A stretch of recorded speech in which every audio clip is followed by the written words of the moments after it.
Welcome to Fiery Femmes, the podcast where high achieving women build wealth, redesign their careers, and create lives with real freedom. I'm Shauna, an accredited investor, former tech sales professional, and the founder of Fiery Femmes. After a decade across global SaaS, startups, and my own reinventions, I realized the most powerful thing a woman can have is optionality. So, in every episode, we explore the future of work, the psychology of wealth, and the practical strategies that help women build careers and lives that evolve as fast as they do. Shauna, thank you so much for preparing for your time. I'm so excited to record this because, as you mentioned, it is quite a talent-rich environment. So I think a lot of our folks in tech and those high income roles are going to be very interested to hear from what you have to say. So the Claude workshop was pretty great, wasn't it? I've actually been using it quite extensively since. I've signed up for the monthly membership and it's been great, just kind of developing workflow. And so yeah, I thought that was really good because before when I went into that event, I wasn't too sure. I knew there was obviously Claude chat, but I just actually think, looking at Claude co-work and Claude code was just really, really valuable. Amazing. So I use Claude co-work and Claude chat to write the code for me. I was using Base 44 apps. You can actually get Claude Code to write the code for you to build the app. So yeah, there's just been a lot of experiments that I've done. But it's really cool because obviously working in tech, you can kind of see what's actually done behind the scenes and you can even get to kind of do it yourself, which is really interesting. Production. So it's really cool. I love it. I've gone through the process of linking Stripe payments for sure. Yeah.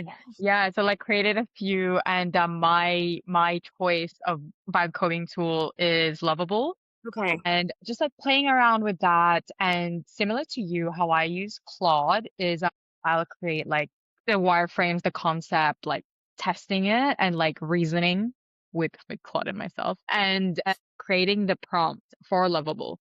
Yeah. Yeah, yeah, very, Yeah. very, very. Look at us doing all this.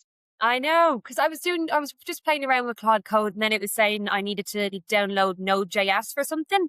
And even kind of just like experiencing that. And then I was like, right, okay, I'll just download it, see what happens, And then I was like downloading Node.js and then I had that on my laptop and then I was able to see how you can kind of code them with Node.js. And it's just something I've never really been exposed to and haven't spent the last 5 years, speaking to developers, engineers, testing engineers day in, day out. It was just so cool to actually just see that on my screen, and to just experiment with that myself. Yeah, definitely. A lot happening now, and especially like there's so much development in that space that I feel like whatever we knew a few weeks ago when we met in that workshop is probably outdated by now. Yeah, literally. But so, Shauna, just to introduce you to the audience, you're a recruiter at Talent Web and you specialize in technical talent. Yeah, that's right. So been working in the recruitment space for about 5 years and specifically specialize in recruiting for software engineers, data engineers, architects, and now AI. So that kind of crosses a bit of machine learning and stuff as well. So kind of everything that's quite, you'd say, like hard tech. Recruit all across that space. And again, because the market is changing so quickly, the landscape for technology is changing so quickly, I think it's a good thing, to be kind of across. Yeah, for sure. And before we dive deep, I was like very tempted to just like get into the nitty gritty. But what is something, obviously, LinkedIn's all what we use, especially as a recruiter, right? What is something that is not on your LinkedIn?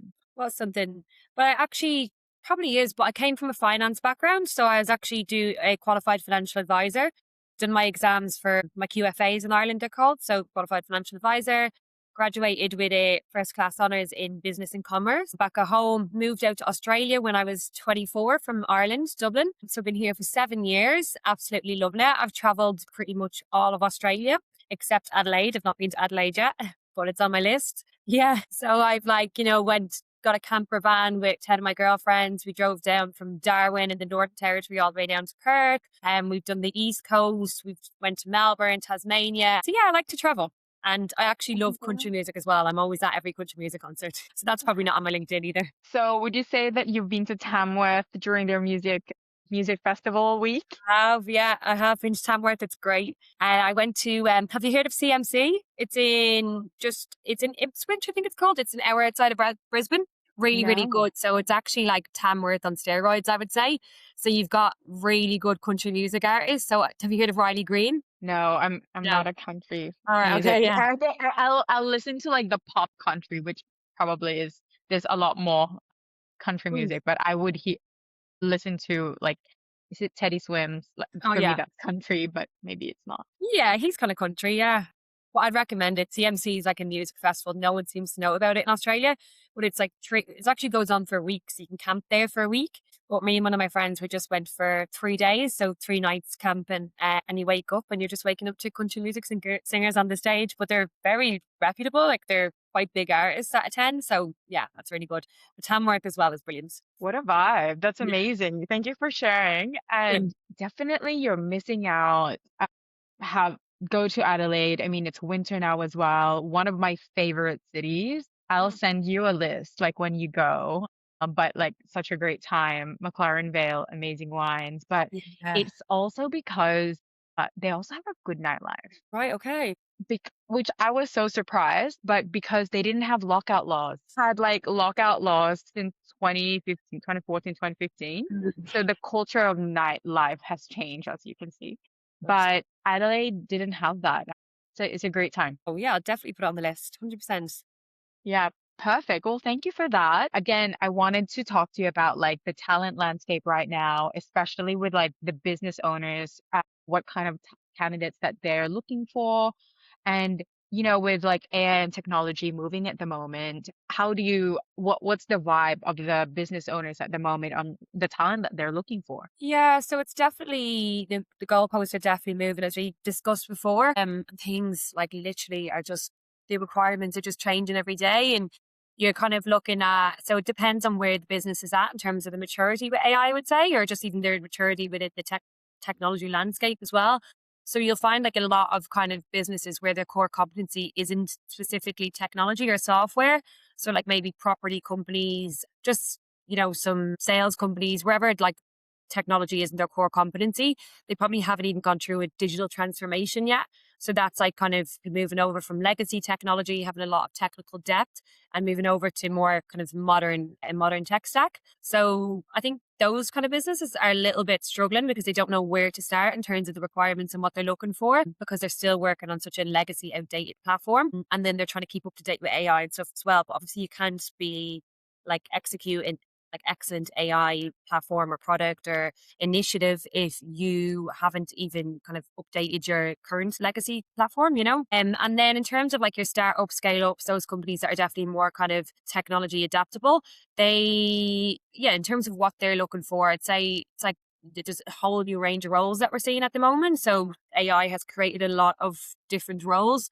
So you're seeing like AI engineer. There's a lot of requirement for data engineers because data is like the most valuable kind of resource that you have in AI, because if the data models aren't right, then the AI is not going to be right. So it's kind of building those data models first. There's a lot around AI governance as well, because there's obviously going to be so much. I don't think we've actually seen the repercussions yet, but I think there's going to be a lot like kind of repercussions and security and everything like that we're going to see as a result of AI. Like I know there's some companies in the news now that are in the media that are like under the microscope that are being looked at in terms of the way that they're working with AI, just to make Hmm. sure it's legal.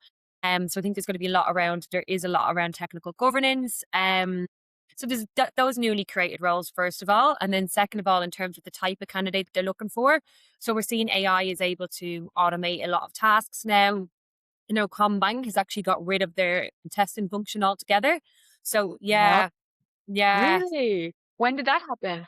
a few months ago now, I'd say probably about 4 or 5 months ago, it started, and now they're continuing to kind of get rid of people. I know they went through a lot of redundancies, and a lot of testing people left, or people that were contracting, their contracts weren't renewed. And then just speaking to other candidates in that space, they've mentioned that they're actually asking the testers to move over into an engineering role.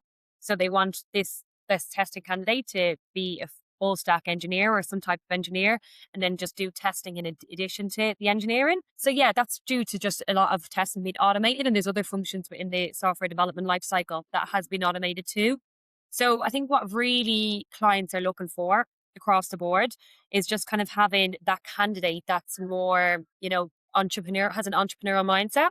good business acumen, has those soft skills, has, that ability to think critical at an enterprise level and very solution focused holistically across the board, whether it be enterprise, technical solutions, dealing with difficult stakeholders within the business. So the bar has definitely risen for the expectations for a lot of candidates in the technology space. I think as well, like previously, before AI, it was like, the general kind of consensus of a engineer or someone in technology is they kind of come in and they code and they kind of sit in the background. They don't really integrate with the rest of the business.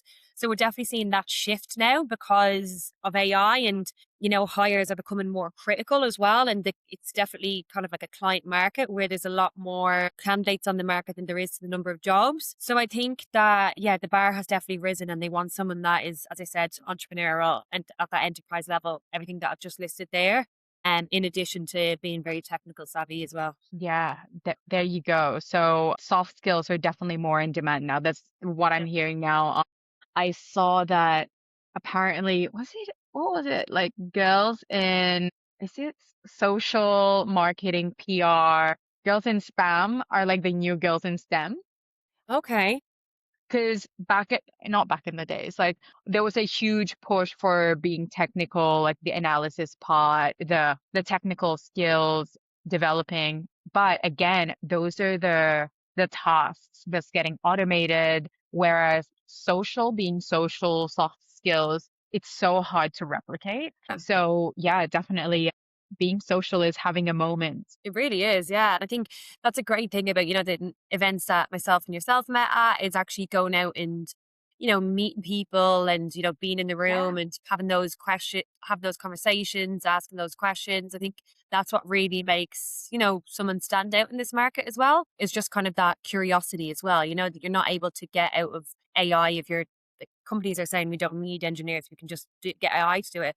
But I think, I think it's not going to go down that route at all. I think, that human touch that is actually brought into a company and brought into, working on a specific project. I think there's a lot more that humans can give that AI can't. Massively.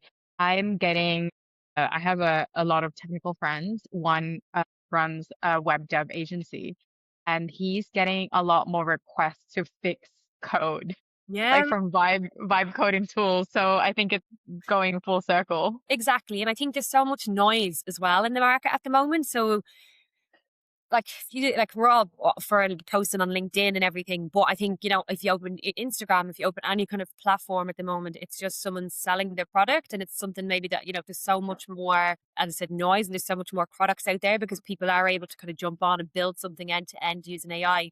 So I think it's just also a matter of kind of a sprint to see who's get there quickest. But I think Yeah, you'll always need, like, someone that has that deep technology understanding as well, as opposed to just being able to vibe code an app. Like even that app I said I vibe coded, I'm like, okay, I need someone now to actually help me with this because I don't know what to do now. Do you know what I mean? yeah. I'm always doubtful, so I don't want to get any details with like the tools that I vibe coded. I'm careful not to take any personal details because I don't want to be responsible for the data, for all the GDPR compliance stuff. Yeah, It's no way. crazy, isn't it? And that comes back to the requirement for governance as well that we're probably going to see. It's probably, all these companies are coming in and implementing AI initiatives and rolling things out and then actually not doing their due diligence around, all the GDPR.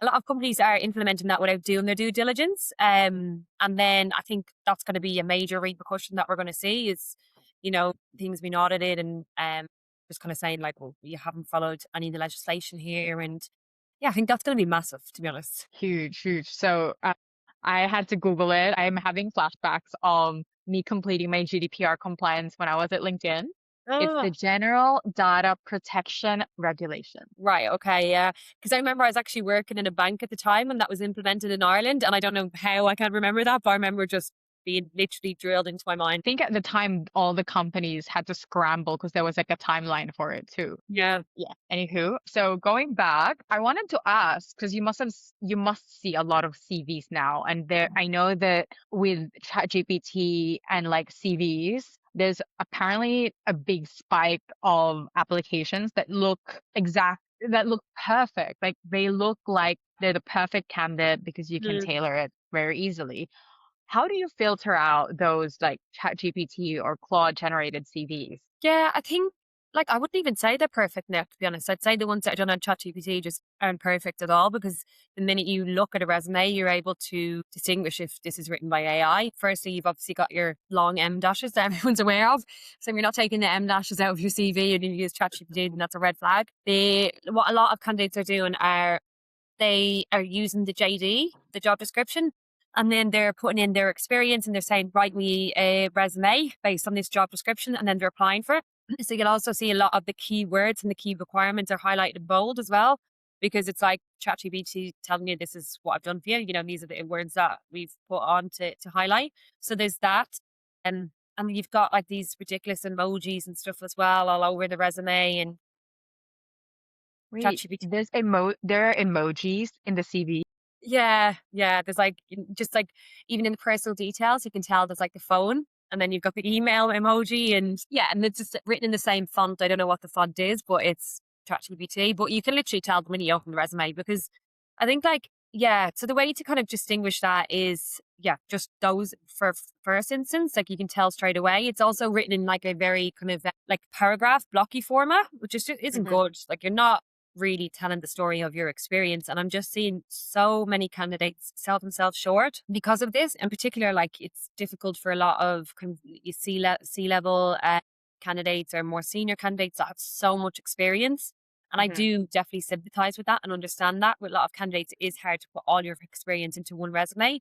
And look, sometimes it is good just to kind of do three different resumes for, you know, one thing, like whether it's like a manager role you're applying for or hands on, because it's not lying, it's not fabricating anything, but it is, again, I would rather you do that in a difficult job market and highlight that experience than just use a really vague resume, you know?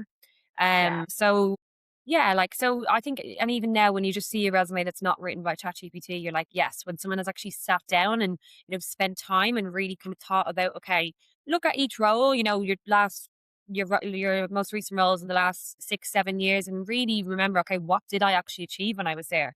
You know, I don't want to just see like 2 lines about what you done because of course you're gonna have done that, you know, that's obvious. But like the key thing that people want to see, hiring managers want to see is you know, you write out your responsibilities, but you really think about what it is you do. You don't just get AI to write it for you because AI doesn't know what you've achieved. Like if you don't, do you know? So you need to really think about, right, this is what I've done. I had this amount of people reporting to me. I grew a team from like, you know, a team of 5 people to a team of 50 people. How did you do that? You know, you were involved in the recruitment process. And then I always say to candidates, always, you know, have a key achievements under your responsibilities and use statistics to back up those achievements. So we want to see key statistics to be like, you know, okay, you've increased the customer base by 50% due to a project that you've worked on, or you've saved the company, you know, a particular type, a certain amount of money or whatever because of this project, or how many users were using this, you know, stats, because that's what people in the technology domain look to see. Like, wow, this is great. Like, you've done this. And it's important to also put in your individual contribution as well. So, you know, a lot of these kind of vague ChatGPT generated resumes will just kind of say, this is what we done. But it's like, what did you actually do? Like, this is you applying for the role. You're not applying for the role with your team, you know? And that's why resumes are so, so important. And even now I'm, you know, speaking to, again, a lot of really senior candidates and they just don't understand why they have to do a resume because they've never had to do one before. And because Yeah. the market's very difficult, like, and honestly, I've really, really sympathized with people now in this job market. It's really, really difficult, particularly in technology. And people would have just got jobs before by, you know, being poached out the company and they were so sought after they didn't have to do a resume. But it is a really competitive market at the moment. And that's just your first starting point is your resume because it's your first impression. So you want to give off the best first impression possible. And hiring managers, I will tell you now, are being literally looking through resumes with a fine tooth comb because gone are the days where people are saying the hiring managers doesn't even look at your resume. Trust me, they do because they know it's a candidate rich market and they know they have their pick of, you know, who they can get. So they're literally, you know, this is a great time for them to get the best possible person for the role. Yeah, Yeah. absolutely. So you said that first one to kind of like help you filter out CVs is the M dashes.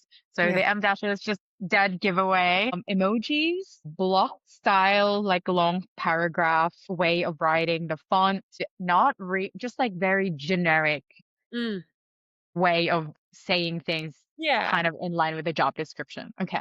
Like, for example, for an engineer, maintain and develop, whatever code they were doing. It's like, well, obviously you've done that.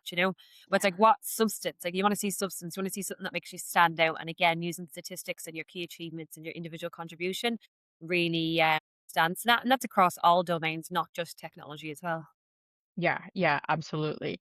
And how do for me, I do feel bad for recruiters now because I can just imagine the amount of CVs that you actually get. And maybe there are like the advanced people who can use AI better. Like one of the prompts is like remove embeddages. Now, how do you identify top talent in this candidate-rich market? And how do you then approach that interview process? Yeah. But look, for me, I think the source of my candidates, it doesn't usually come from job applications. I think anybody that's recruiting in the engineering or AI space will kind of know that as well. Like the way I find my candidates is, my pipeline, the relationships that I've built over the years. Again, attending the network events, getting to know people and kind of, meeting them face to face and having that rapport with them and having that discussion, that they're quite good candidates. Also, we have to headhunt candidates a lot. Good candidates are always going to be in demand. And I've had a lot of clients say to me, oh, well, Atlassian have let people go. We'll just hire someone from Atlassian. I'm like, right, okay, go hire someone from Atlassian, because they've done redundancies. But I'm trying to say, that wasn't all engineering. That was like a mix of everything. And good candidates, once they start applying in engineering or AI engineering or whatever it is, they'll always have like a list of 5 or 6 offers on the table that they can choose from. So again, it comes back to that relationship building and actually knowing that candidate and knowing your client so well and knowing that is going to be a good fit, because you're not going to put them forward if it's not a good fit culturally or, if it doesn't align to their aspirations. But yeah, for me, it's basically, I wouldn't kind of spend that long looking through applications. And again, a lot of good candidates aren't actually active in the market. They're more so passive. So if you give them a call, they'll say, well, what have you got for me? What's it about? What do they do? And blah, blah, blah. And I think, a lot of people are saying now that I'm hearing a lot of complaints from candidates saying that they'll apply for jobs and that the ATS is just kind of fecking them over really. And, that they don't believe in the process anymore. And it's kind of it's kind of a broken process, it seems. So yeah, I think it's more so like I would say, I think recruiters are actually really, really good. And I think they get a lot of bad rep. I don't know why, but I think some of them do. But I think to actually work with a recruiter and have them put your resume before to a client is really good, because if I was to speak to a candidate and then they send me through a resume and I'm like, I'm not putting that forward. I'm like, you can take the time out to fix that. Here's how you fix it. Here's an example resume. Send it back to me and I'll review it. And then we'll do that and then I'll put it forward. And, this has happened so many times where when I've received resumes, again, ChatGPT written or just quite poorly written. And then I've gone back, several times with one candidate and just kind of said, this is what you need to do. And I can't put it forward until then. We've only got one shot at making this right. And that's happened so many times where that candidate, and I've known, just because I've known that candidate, I know they're good. I've spoken to them on the phone. I would have met them previously, and I vouch for them. So I know I can put them in front of this client. But if the client reads the resume and it's not kind of aligned to what they're looking for, then it's just going to go, they're just not going to get the opportunity. So I think, yeah, it's just so important to just kind of think yourself about what you've done and not rely on AI. Yeah, definitely. Because you know better about what your experience is as well. What's that say? You definitely know better about your experience, what your actual experience is. Oh, yeah, yeah. Sorry. Yeah, yeah, you would. Yeah. Exactly. That's what I say. I'm just like, you have to kind of think and you to be like, right, what did I do there? What was I proud of when I, worked there, and the responsibilities and what I achieved? And AI is not going to know that. Yeah, yeah, Unique. absolutely. It's unique to your own experience. Have that storytelling. And I also think that you have to be creative. If it's a top Mm, company that you really want to work at, like, I don't know, send them flowers, send them a cake, a cupcake, go into their building. Sometimes it's just that face time as well, and that yeah. ability to showcase. There's a company that I would love to work at, maybe in the Okay. next few months or something. But I'm just like, I've reached out to like their growth person Oh. blank, and I'm just like thinking I'm gonna Google their HQ like address and send something in that office. But just like if you really want that Are you company able and to to share the be name of the there, Yeah. hey, Are you able to say the name of the company? Of dying to know now. Oh, yeah. Are they coming to Australia? I think there are signals that they would come to Australia, like they're building their ambassadors in Australia. I should really apply to be an ambassador, but I like because I use the product and like I've built so many Yeah. projects on top of that. Like I've seen their growth as well. I have some ties with like the VC accelerator that like they got Wow. seed funding with. So I'm just like I would love to work there, but either Yeah. like I would have to move to Europe or Do wait it. to get there. Yeah, but anyway, I'm just Good like though. I think yeah. that's like, just even kind of that mindset and how much you love the product and how much, you've used it. Like, that's great. Why wouldn't they want you to work for them? Do you know what I mean? We'll see. But that's the thing. It's people stop at like the first rejection. But if you really, really want to work at that company, like go all out. Yeah, no, absolutely, 100%. I think even, going back to your point, like face-to-face interviews are so important now. I think if you're given Huge. the opportunity to do a face-to-face interview over a Teams interview, do the face-to-face. And I know it's difficult, obviously, if you can't get time off work or whatever, or a lot of people are working from home now, so usually they can make it work. But I've seen that the results and the success rates in terms of going for a face-to-face interview in comparison to doing it over Teams, just you can put your personality across, you can you know, yeah, I think it's just about getting like storytelling and getting your personality across, showing that you are, a likable person rather than just getting on a Teams call and just kind of going through the regular interview process. Just little things like doing the handshake that you do when you come in and being able to give that eye contact, body language, actually seeing the office as well. And, there's just so much to it. So much. They say that the data was it's 7 video calls to 1 face-to-face. That's the amount of that's like the speed of rapport building that you get if you meet someone face-to-face. Exactly. And then even as well, I've had candidates that have gone in for interviews face to face and they might have just bumped into the CEO in the lobby, or I've met the CIO, CTO, or whatever it is. And that that person, whoever you met, can vouch for you as well. I'm like, oh, that guy seems really cool. That girl seems really great. So yeah, that's another thing I definitely recommend for anyone that is trying to find the next ideal role. Question. If a candidate asks about work from home in the first meeting or interview, is that a red flag? Yeah. Yeah. I think, well, it depends. Obviously, depends on how they've gone about the application.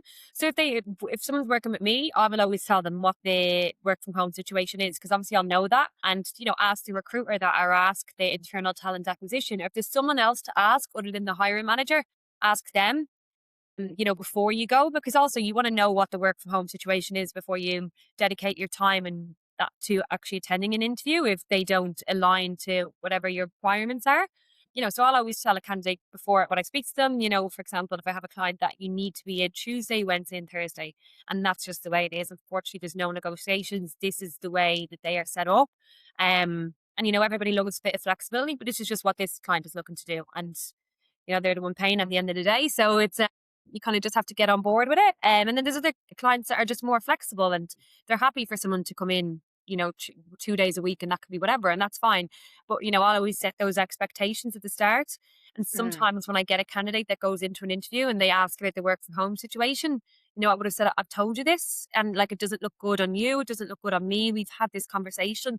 I'll confirm it in an email before I represent them for the role, and just say this is the requirements, because you don't want it to get down the track and someone's offered the role and then they can't do those specific days, and it's like, come on, like, this is what I've literally said from the start. So I think don't ask that in an interview. I think if there is someone that you can ask that might have screened you for the interview before, ask them rather than the hiring manager. Yeah, got it. Got it. There you go. So, thank you for that. I think I like being in person, in office, but I think certainly like if you're looking for a role, but I guess if you really want that role, fine. But at the same time, if it weeds out the people who are actually like not that flexible. So, Yeah, yeah. yeah.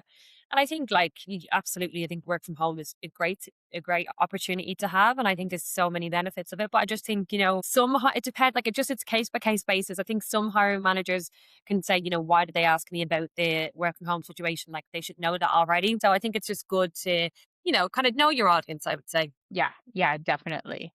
And what would you say is one of the things about recruitment? And I understand recruitment because it was so emphasized during my early career. I sold to HR, heads of HR, both at CEB in their HR practice and LinkedIn. So really did understand. I think most people kind of not value HR, but actually it's so costly and so difficult to get, it's so difficult to get right. So Mm, when it comes to hiring, recruitment, onboarding, mm. we talked about like the cost of hiring the wrong person and the onboarding mistakes, and obviously like offboarding and then hiring a new person and training again. Can you tell us a little bit on how you help prevent that? Yeah. Yeah, absolutely. So I think, again, it kind of comes back to the type of company that you're working with. So I would work with a range of different companies from your pre-seed startups up to Series A. So a lot kind of more established, a little bit more mature, up to your kind of larger enterprises and like companies that are, well established, they'll have HR and they'll have those really kind of streamlined onboarding processes. So I think you're looking at like your pre-seed startup, you'd have like a founder or two founders and it's chaotic. And it's just really, really important to continue to emphasize to the founders that you're working with. This kind of goes from all startups, just say, that you need to get your first hire is very, very critical, or your first few hires are very critical in this stage. I was reading a Seek survey from February, and it said that the cost of actually getting a hire wrong for a small medium enterprise is around 16 to 18 grand.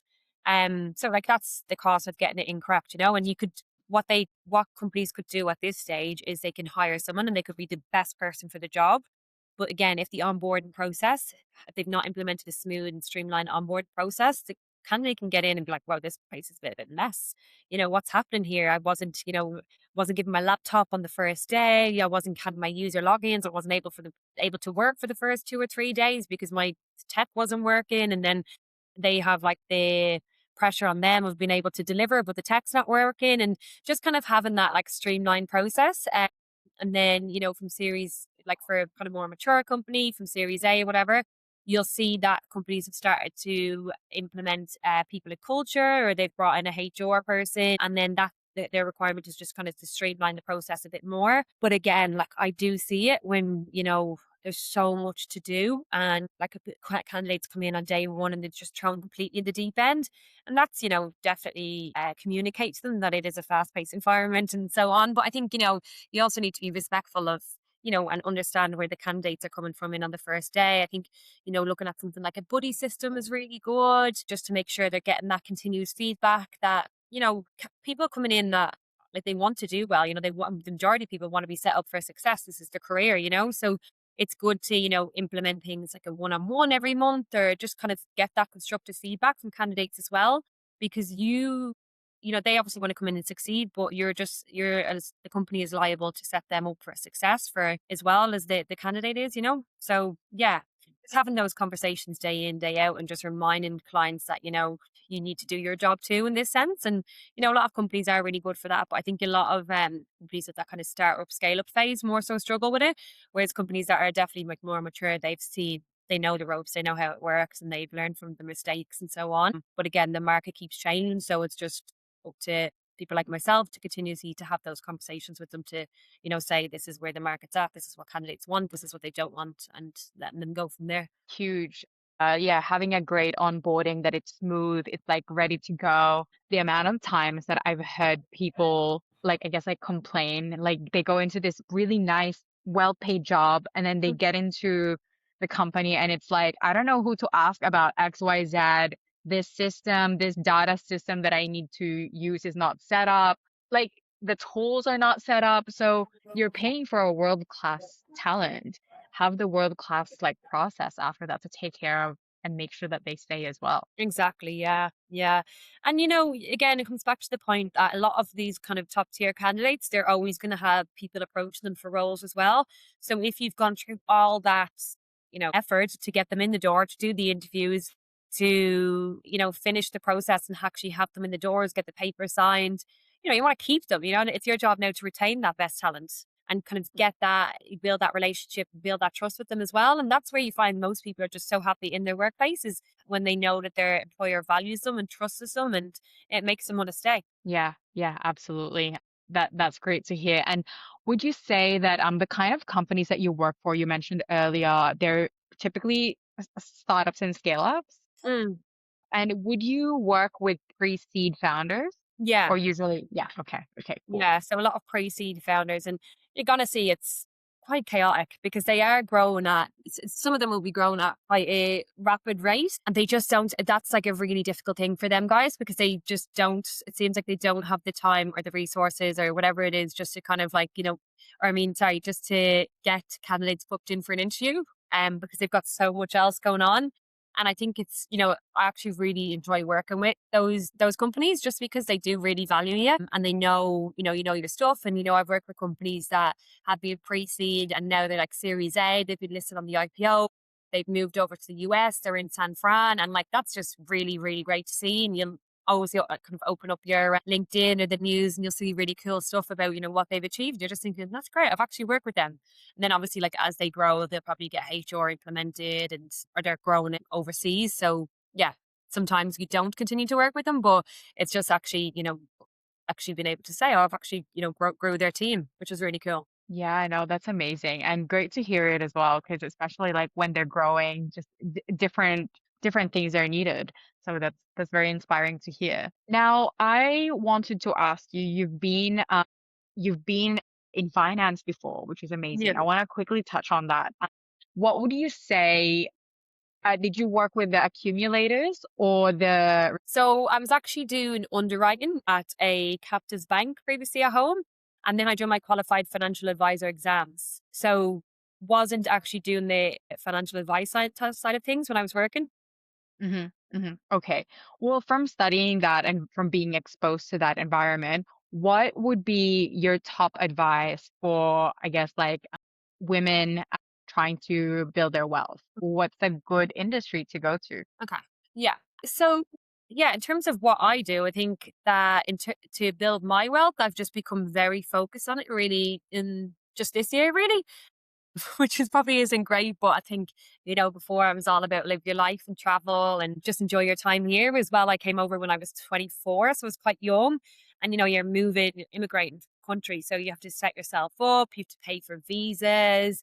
There's a lot of cost when you're moving country and like you can only work in specific companies. You can't actually, when you're on a working holiday visa, you can't work for a company for longer than 6 months, which I'm sure people that might be listening probably would have experienced as well. So it's hard to kind of find your feet. And to be honest, that's how I got into recruitment because when I was doing underwriting and I'd studied finance at home, I couldn't actually get sponsored or get a visa in that role in Australia because the legislation and the tax and everything was so different. So they didn't actually stand to me over here.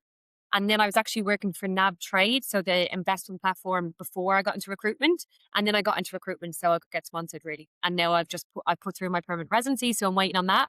So in the last year or so, I've definitely kind of looked into and educated myself and listened to podcasts like this around how to upskill and kind of build that long-term wealth. So I've opened my ComSec account, my ComSec international trading account. I've been investing in ETFs. I've been speaking to people within that space and just seeing, what are good ETFs to invest in. We all probably know there's no cheat code to get rich. So it's that kind of long-term gain and that compound, building that compound return, that compound interest. Again, like recruitment is a good space to save money if you're doing good. You get quite good commission. So I got a few good commission checks as well. So I've just literally learned old me would have just booked a flight to Europe and just lived my best life and drank Aperol spritz.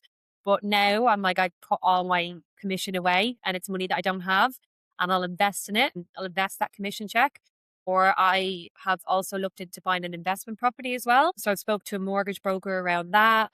And I would love to get on the property market. It's scary because I would be doing it myself and you need all that kind of, discretionary, you need more discretionary income if something goes wrong with the property or whatever. So it's a bit of a scary subject. It's a kind of a bit of a scary thing for me to go for, but I do have it on my list and it is something I want to do is get an investment property, but I need to wait on my PR to come through. So I just think like the advice I would give is definitely like budget yourself. I didn't do that before and now I've started to do it. And when you actually see your balance go up and you're working towards that financial freedom or just that like independence that you have as a woman as well and knowing that no matter what happens that you're able to look after yourself. I think it's, moving over from Ireland has definitely taught me that as well and, not really having anything to fall back on. So I just think it's so important to just do your research, open that ComSec account, even if it's Vanguard, just invest in whatever ETF that you can, something simple that's going to give you a good return on investment long term. And yeah, just do your research. I love it, Shauna. That's amazing advice. And love that investment properties in your bucket to what to do in the future. Definitely can talk to you about that. I bought a few myself. Yeah, so I'm happy to talk about that maybe on a separate time. But now, final question. What is something that you'd stop telling young women in tech that? I would tell them be confident, back yourself. Like it's just so important. Like there's such a like the gender pay gap, to just put it into perspective at the moment, is actually 21.1%. So that is a pay gap in terms of what women get less than men. So for every dollar that a man earns, a woman earns 79 cents, which actually Wow. equates to like 28, 29 grand per year. So it's important to, in order to close that, I think there's been a lot of noise. There's been a lot of kind of advocacy for it, but there's been no execution. And to be honest, it's actually continuing to get worse instead of better. So I think the main thing that I would tell women in tech or women in the workforce is just to back yourself.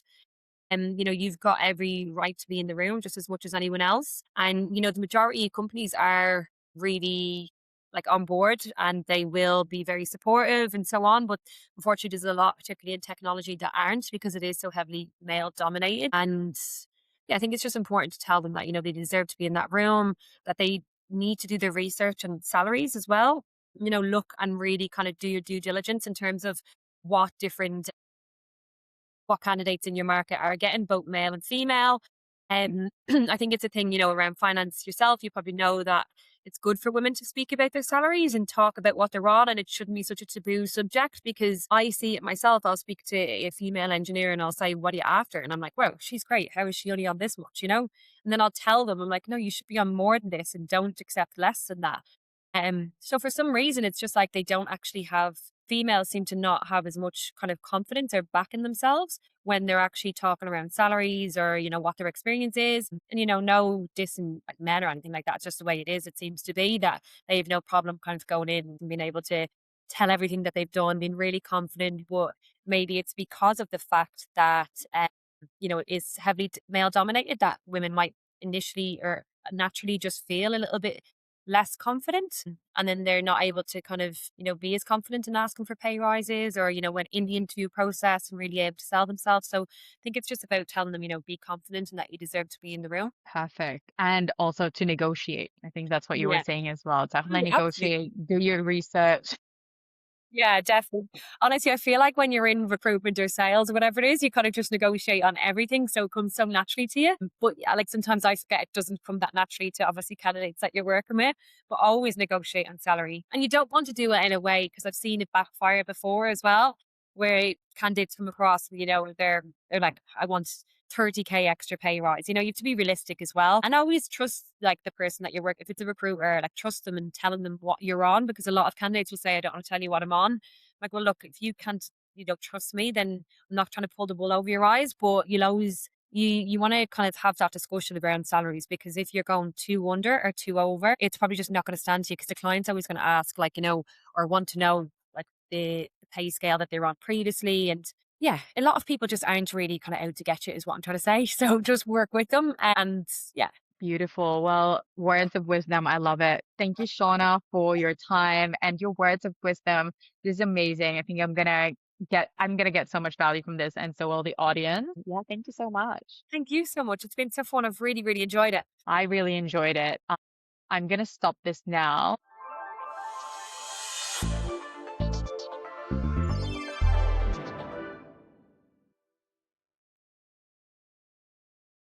Thank you for listening to another episode of Fiery Femmes. If this resonated, share it with a woman in your life, because we rise higher when we rise together. Don't forget to follow and review. It helps more women access the tools and conversations that build wealth and confidence. For more career and financial empowerment, come hang out on Instagram and YouTube at Fiery Femmes. I'll see you in the next episode.